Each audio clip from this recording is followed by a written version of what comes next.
कि दमोह जिले में या कहें दमोह विधानसभा के क्षेत्र में एक सीमेंट फैक्ट्री माइसेम सीमेंट की फैक्ट्री है, जिसमें दमोह लोकल का या दमोह जिले के लोकल व्यक्तियों को रोज़गार नहीं मिलता है। लेकिन आपके ही पार्टी के जो विधायक हैं अजय टंडन, वो कई बार माइसेम के कार्यक्रमों में टी शर्ट पहने प्रचार करते देखे जा सकते हैं। तो आप ही की पार्टी ने कभी इस बारे में कभी प्रश्न नहीं किया कि यहाँ का जो लोकल क्राउड है या यहाँ की आम जनता है उसे रोज़गार नहीं मिल रहा? क्या कारण रहा कि आपके सिटिंग विधायक हैं जो उनने प्रश्न कभी इसलिए कभी आंदोलन या इसके लिए आवाज़ नहीं उठाई?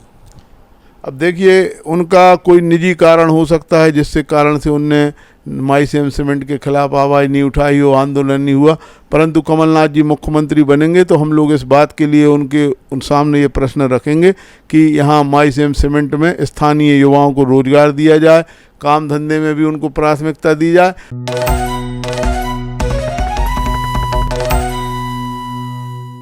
नो फिकर के कार्यक्रम हम क्यों ना पूछे में आप सभी का स्वागत है। और आज हमारे साथ हैं मध्य प्रदेश कांग्रेस कमेटी के महासचिव मनु मिश्रा जी, जो कि अलग अलग पदभारों पर रहे हैं कांग्रेस में और लगातार सक्रिय हैं और कहीं ना कहीं दमोह विधानसभा सीट से दावेदारी भी कर रहे हैं। तो उनसे हम जानते हैं उनके विषय में, साथ ही साथ जानते हैं कि कांग्रेस में जो आज तैयारियां चल रही हैं विधानसभा चुनाव को लेकर, कि दमोह जिले में किस प्रकार की तैयारियां हैं, किस प्रकार दमोह विधानसभा में तैयारियां हैं, उन्हीं से जानते हैं।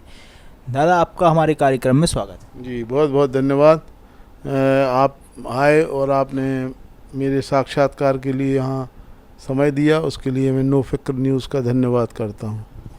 आपसे जानना चाहेंगे कि दमोह में सिटिंग एमएलए अजय टंडन है, इससे पहले उपचुनाव हुआ, उपचुनाव के पहले राहुल सिंह विधायक रहे, तो क्या कारण रहा? आप देखते हैं कि कांग्रेस पार्टी के विधायक बने, लगभग 35 साल बाद कांग्रेस के विधायक बने और वो पार्टी बदलकर चले गए और उपचुनाव हुआ।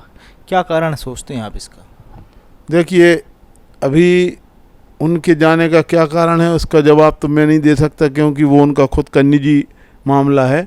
और जब उपचुनाव हुआ तो कांग्रेस पार्टी ने उपचुनाव में यहाँ से मुझे जिला कांग्रेस कमेटी का अध्यक्ष बनाया और अजय टंडन जी को यहाँ टिकट मिला। जिला कांग्रेस अध्यक्ष बनने के साथ हम लोगों ने पूरी मेहनत और ताकत के साथ जिला कांग्रेस कमेटी के नेतृत्व में उपचुनाव यहाँ जिताया। माननीय हमारे प्रदेश अध्यक्ष कमलनाथ जी ने यहाँ पूरा समय दिया। मध्य प्रदेश कांग्रेस कमेटी की ओर से उस समय माननीय रवि जोशी जी और माननीय लखन घनघोरिया जी को यहाँ पर्यवेक्षक नियुक्त किया गया और उनने अथक प्रयास करके पूरी सरकार लगी होने के बावजूद भी इस चुनाव को उन्होंने जिताया। उसके बाद जिला पंचायत के चुनाव हुए, फिर नगर पालिका के चुनाव हुए और नगर पालिका के चुनाव में और जिला पंचायत के चुनाव में, दोनों चुनाव में यहाँ पर कांग्रेस पार्टी ने नगर पालिका अध्यक्ष भी कांग्रेस का बना और जिला पंचायत अध्यक्ष भी कांग्रेस पार्टी का बना। और मुझे इस बात का भी गर्व है कि हमारे पिछड़ा वर्ग की श्रीमती रंजीता गौरव पटेल जी जिला पंचायत अध्यक्ष बनी और पिछड़ा वर्ग की ही श्रीमती मंजू वीरेंद्र राय जी यहाँ नगर पालिका अध्यक्ष बनी। अब आपसे जानना चाहेंगे कि जैसे आपने बताया कि जो आप जब जिला अध्यक्ष रहे तो जिला अध्यक्ष के कार्यकाल के दौरान आपके विधानसभा चुनाव आपने जिताया, कहें उपचुनाव जिताया, इसके बाद नगर पालिका का चुनाव जिताया, जिला पंचायत का चुनाव जिताया। फिर क्या कारण हो गया कि आपको जिला अध्यक्ष के पद से हटाया गया और रतन चंद जैन जी को ये पद दिया गया? क्या कारण रहा है ऐसा? नहीं, इसको हटाना नहीं कहते। क्या है, कमलनाथ जी एक बड़े नेता हैं और पूरे मध्य प्रदेश में वो निर्णय करते हैं कि किस आदमी को कहाँ बिठाना है, क्या करना है। उन्होंने एक पॉलिसी बनाई थी कि जिन लोगों को जिला कांग्रेस अध्यक्ष बना रहे हैं उन लोगों को चुनाव में हिस्सा नहीं लेने देंगे, मतलब वो चुनाव नहीं लड़ेंगे। और मैंने उनसे इच्छा जताई थी कि मुझे चुनाव में मैं उम्मीदवारी अपनी दर्ज कराना चाहता हूं। तो उसका एक मुख्य कारण ये भी है कि मुझे हो सकता है कि उम्मीदवार के तौर पे वो देख रहे हों, इसलिए उन्होंने मुझे प्रदेश कांग्रेस कमेटी में महामंत्री का पद का दायित्व सौंपा और आज मैं मध्य प्रदेश कांग्रेस कमेटी का महामंत्री हूं। इसके पहले मुझे 1984-85 में जब मैंने कॉलेज की छात्र राजनीति शुरू की थी तो मुझे NSUI का जिला अध्यक्ष बनाया गया। 6-7 साल में जिला NSUI का अध्यक्ष रहा, फिर जिला युवक कांग्रेस का अध्यक्ष बनाया। तो 5-6 साल में जिला युवा कांग्रेस का अध्यक्ष रहा। उसके बाद जिला कांग्रेस कमेटी का उपाध्यक्ष रहा, उपभोक्ता भंडार का उपाध्यक्ष रहा, और मध्य प्रदेश शासन की जो विभिन्न समितियां थीं, राजीव गांधी जल ग्रहण मिशन, राजीव गांधी शिक्षा मिशन, यहाँ की केंद्रीय वन पर्यावरण समिति, उसका मैं सदस्य रहा। और 2010 में कांग्रेस पार्टी ने मुझे नगर पालिका अध्यक्ष का टिकट दिया। जनता से मैं नगर पालिका अध्यक्ष निर्वाचित हुआ। 2010 से 15 तक मैं नगर पालिका अध्यक्ष रहा, और 2020 में जब उपचुनाव हुआ तो माननीय कमलनाथ जी ने मुझे जिला कांग्रेस कमेटी का अध्यक्ष बनाया, और उन्हीं ने 2 वर्ष बाद 2022 में मुझे मध्य प्रदेश कांग्रेस कमेटी का महामंत्री बनाया। तो ये तो एक निरंतर प्रक्रिया है। इसमें आपको जहाँ जैसे आपका कार्य है, आपकी क्षमता को देखते हुए प्रदेश कांग्रेस कमेटी ये तय करती है कि आपको कहाँ काम करना है। तो ये एक प्रक्रिया के तहत हुआ, और उन्होंने हमारे सीनियर नेता आदरणीय रतन चंद्र जैन जी को जिला कांग्रेस में बनाया, और मुझे मध्य प्रदेश कांग्रेस कमेटी का महामंत्री बनाया। अब आपसे जानेंगे कि जैसे आपने उल्लेख किया कि आप नगर पालिका अध्यक्ष रहे, और नगर पालिका अध्यक्ष रहने के बाद तो उस दौरान कैसा रहा सफ़र? उस दौरान के कई लोगों का ये कहना है कि काफ़ी आप सीमित लोगों के बीच में रहे, ऐसा भी कई लोगों ने इस पे बात करते हैं। कई बार सोशल मीडिया में भी बात की जाती है कि चुनिंदा लोगों के बीच में आप रहे, तो इसको कैसा देखते हैं उस कार्यकाल को? और लोगों का एक प्रश्न चिन्ह और लगता है कि 2015 के बाद आप रिपीट क्यों नहीं हुए? तो इस कार्यकाल को और इस प्रश्न को कैसे देखते हैं? देखिए, 2010 से 15 तक जो कार्यकाल था उसमें दमोह शहर की सबसे बड़ी उपलब्धि थी कि यहाँ जुझार घाट योजना मंजूर हुई। जुझार घाट योजना दमोह की सबसे महत्वपूर्ण योजना थी, जिसमें पानी नहीं आ रहा था दमोह में, तो दमोह में पानी आया। यहाँ हम लोगों ने सड़कों का निर्माण किया, नालियाँ बनाई, शहर के पार्कों को विकसित किया। हमारे बुजुर्ग लोग थे, उनकी पेंशन एक जगह से मिलती थी, तो वो पूरे हर पोस्ट ऑफिस में और बैंक वाइज करके उनको सुविधा उपलब्ध कराई। इसके साथ साथ हमारे जो दमोह शहर की ज़रूरी उस समय काम थे, उन कामों को हम लोगों ने प्रयास किया। और ये कहना कि भाई सीमित रहा, मैंने तो सभी 39 वार्डों में काम किया, और आप चाहें तो अपने चैनल के माध्यम से देख सकते हैं कि हर वार्ड में मेरे नाम से नगर पालिका अध्यक्ष का आपको हर वार्ड में पत्थर लगा मिलेगा, जहां हम लोगों ने निर्माण कार्य कराए हैं। इसके बाद जब दोबारा का जो आपने प्रश्न किया कि दोबारा क्यों नहीं, तो दोबारा महिला सीट हुई थी 2015 के बाद, और मेरी श्रीमती जी गृहिणी हैं, उनको राजनीति में ज़्यादा इंटरेस्ट नहीं है। तो मैंने उस समय खुद ही कहा था कि किसी सक्रिय महिला को दिया जाए, क्योंकि ना वो कभी मीटिंग में गई और ना कभी उन्होंने कोई ऐसा पदभार ग्रहण किया कि जिससे अपन कह सकें कि ये सक्रिय राजनीति में रही हैं। तो जो हमारी कांग्रेस और महिला कांग्रेस की सक्रिय महिलाएं हैं, जो दिन रात आंदोलनों में जाती हैं, कार्यक्रमों में जाती हैं, बैठकों में जाती हैं, और जो सक्रिय हैं, उनको ये अवसर मिलना चाहिए था। इसलिए हमने खुद ही महिला सीट के कारण हमने दोबारा चुनाव में हिस्सा नहीं लिया। जैसे कि अब इस बार चुनाव आ गए हैं, विधानसभा चुनाव की तैयारियां हो रही हैं, अब आचार संहिता भी लग गई है, तो ऐसे कई लोग प्रत्याशी के रूप में दावेदारी कर रहे हैं कि प्रत्याशी उन्हें बनाया जाए। तो अगर कांग्रेस पार्टी अगर आपको प्रत्याशी बनाती है तो आप किन एजेंडों में चुनाव लड़ेंगे? क्या विकास के एजेंडे होंगे कि दमोह का विकास, दमोह विधानसभा का विकास, किन एजेंडों पे करेंगे आप? देखिए, यहाँ पर सबसे महत्वपूर्ण जो मुख्य मुद्दा है वो है, यहाँ से मजदूर पलायन करते हैं, बाहर जाते हैं काम करने के लिए, दिल्ली, गुड़गांव, पूना, बम्बई और हरियाणा, बहुत सारी जगह यहाँ के मजदूर काम करने जाते हैं। दूसरा मुख्य मुद्दा यहाँ बेरोजगारी का है। यहाँ के नौजवान बेरोजगार हैं, उनको कुछ रोजगार का साधन उपलब्ध होना चाहिए। और तीसरा मुद्दा है यहाँ पर शिक्षा और स्वास्थ्य का। तो यहाँ पे आप देखिए, कोटा में, इंदौर में कोचिंग सेंटर के लिए बच्चे यहाँ से बाहर जाते हैं।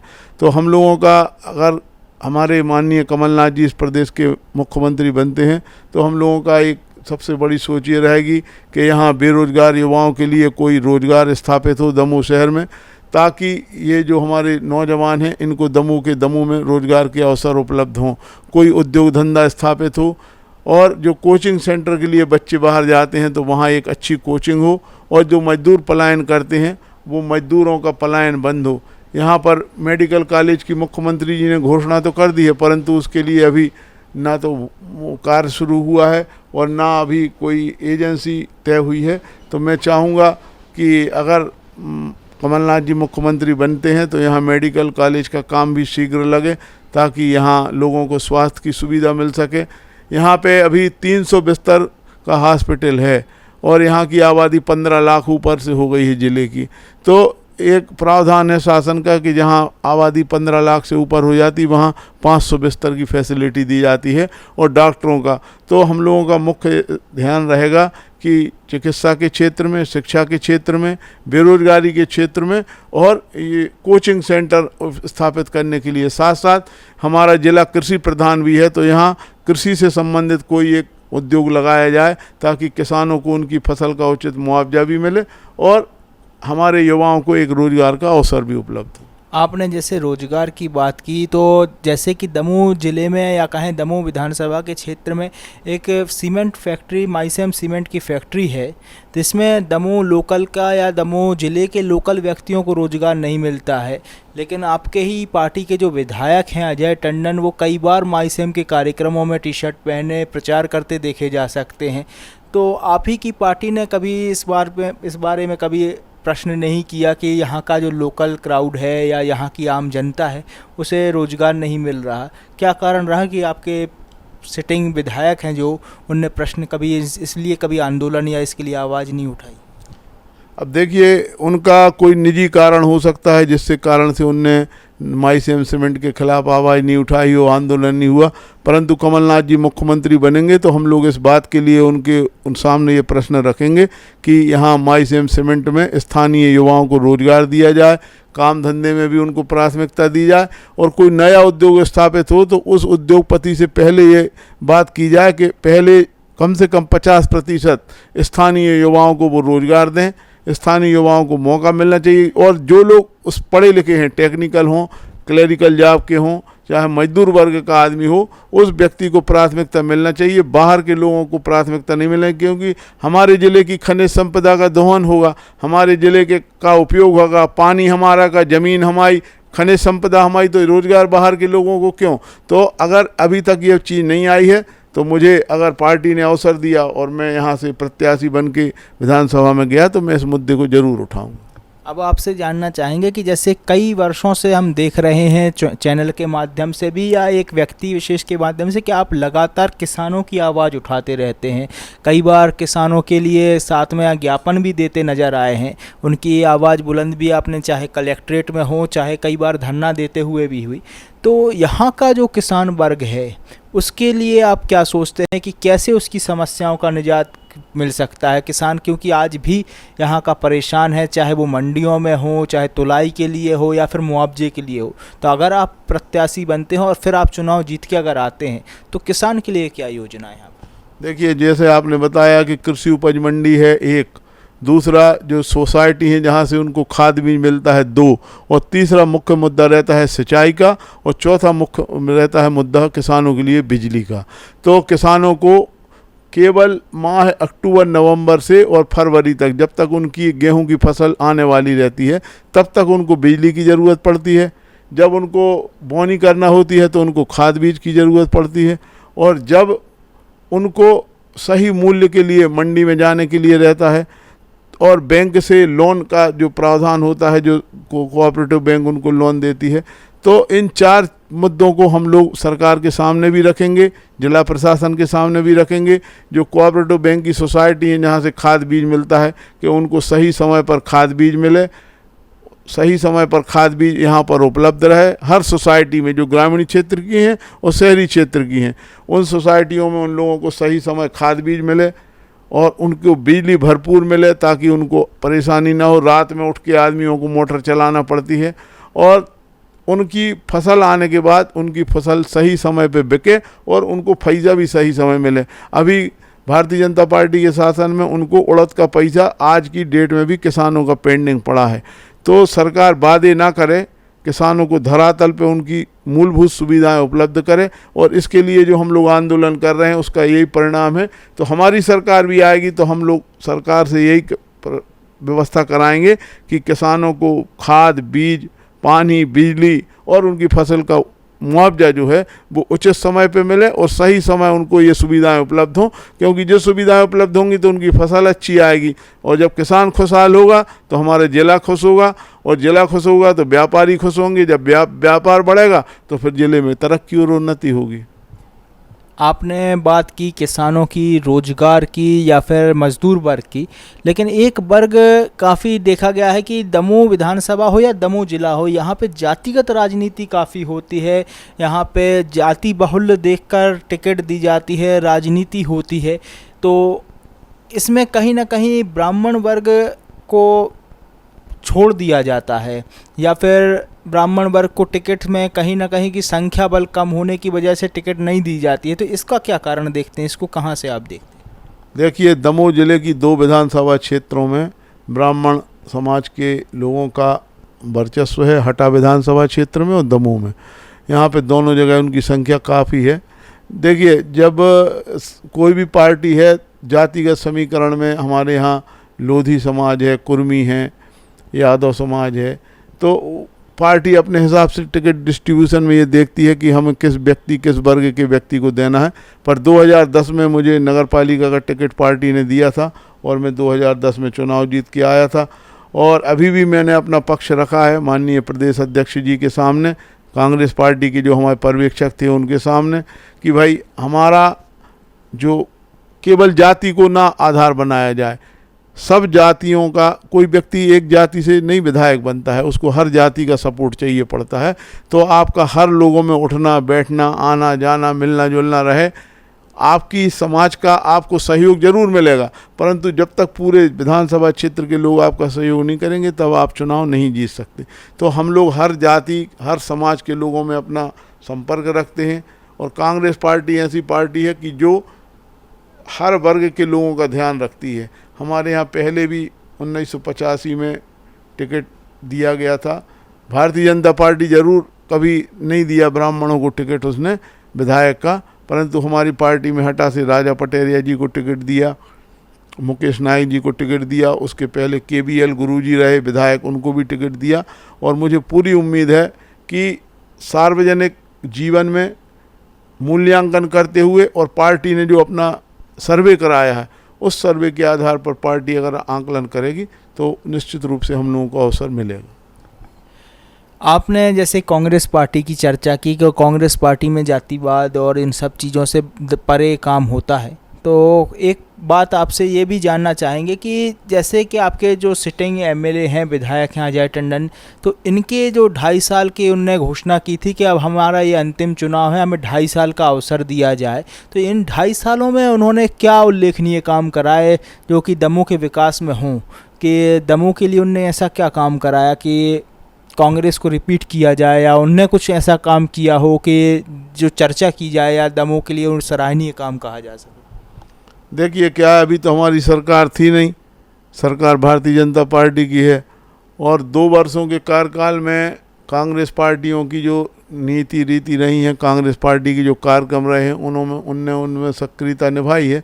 परंतु सरकार में नहीं रहने से कोई बड़ा काम अपन नहीं कर पाते, कोई बड़े डिसीजन अपन नहीं करा पाते हैं, क्योंकि जिस पार्टी की सरकार रहती है वो उन लोगों का ज़्यादा दबाव उसके ऊपर रहता है।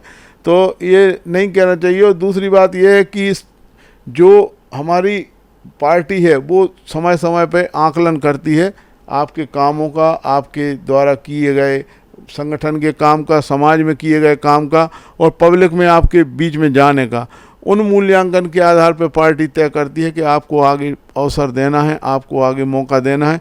तो मैं ये समझता हूँ कि सत्ता में नहीं रहने के कारण बहुत सारे काम हैं जो मन में उनकी योजना नहीं हो पाएंगी, वो पूरे नहीं करा पाए। परंतु अब कमलनाथ जी इस प्रदेश के मुख्यमंत्री बनेंगे तो मुझे उम्मीद है कि जो कांग्रेस पार्टी ने अपने घोषणा पत्र में, या हम लोगों ने जो कांग्रेस पार्टी ने, जैसे अभी कमलनाथ जी ने कहा है कि वो जो कन्यादान की राशि है उसको 28,000 बढ़ा सके, उनने 51,000 किया था। गौशालाएँ प्रदेश में खोली, 100 यूनिट बिजली फ्री का वादा किया उन्होंने, 1,500 रुपया नारी सम्मान योजना का वादा किया, किसानों के कर्ज माफ़ी की उन्होंने बात कही, और 27 लाख किसानों का उन्होंने कर्जा भी माफ़ किया था।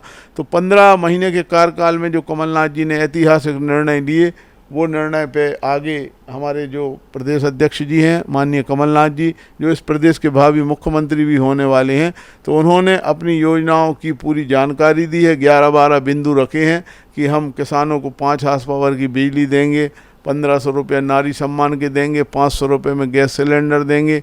तो इन सब बातों पे सरकार अमल करेगी और मैं चाहता हूँ कि माननीय कमलनाथ जी इस प्रदेश के मुख्यमंत्री बने और उनके नेतृत्व में सर्वहारा वर्ग, मजदूर, गरीब, नौजवान, छात्र, युवाओं और व्यापारी सभी की मिलीजुली ऐसी सरकार बने जो प्रदेश के हित में काम करे, न केवल घोषणाएं करे परंतु उनको कागजी रूप में अमल करे। तो कमलनाथ जी ऐसा ही काम करेंगे।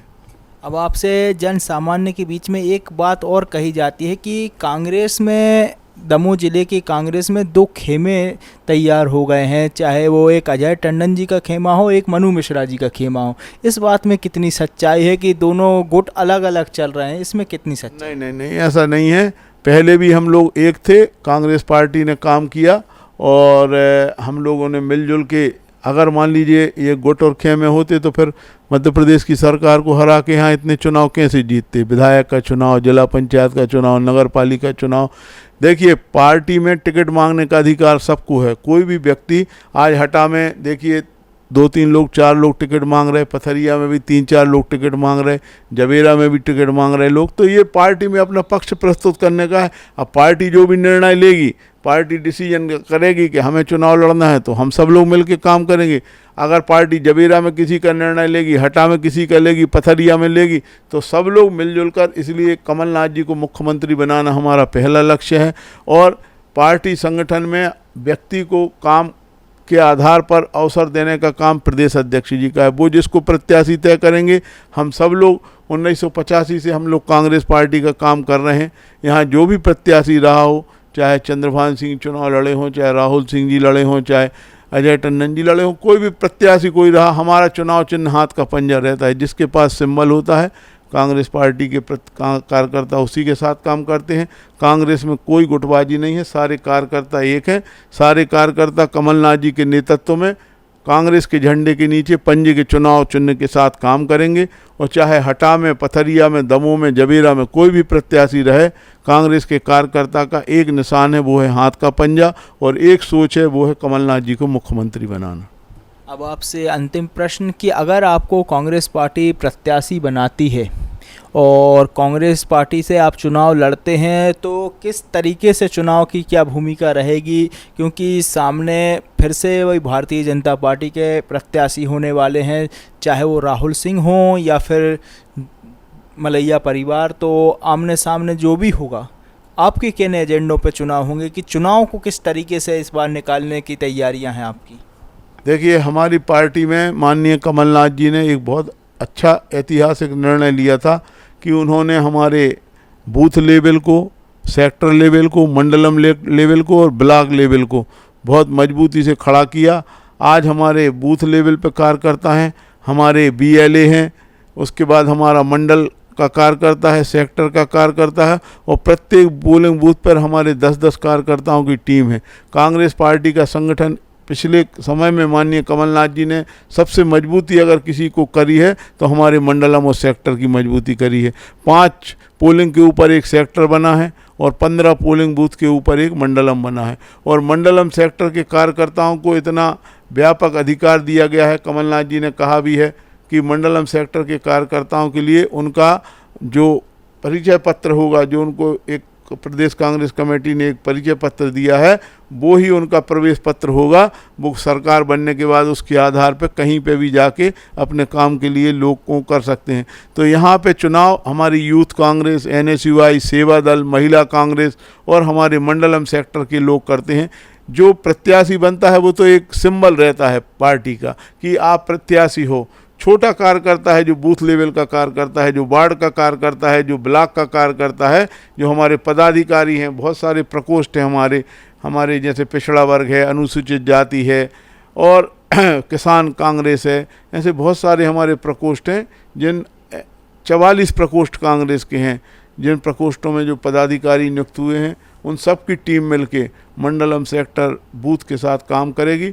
और पिछले बार भी आपने देखा कि 2018 में भी कांग्रेस जीती थी यहाँ पे, मलैया जी को हरा के फिर 2020 का उपचुनाव भी जीती, और इस चुनाव में भी मुझे पूरी उम्मीद है कि कमलनाथ जी के नेतृत्व में चारों विधानसभा सीट पे कांग्रेस के प्रत्याशी जीतेंगे। हमारे कार्यक्रम के लिए समय निकालने के लिए धन्यवाद।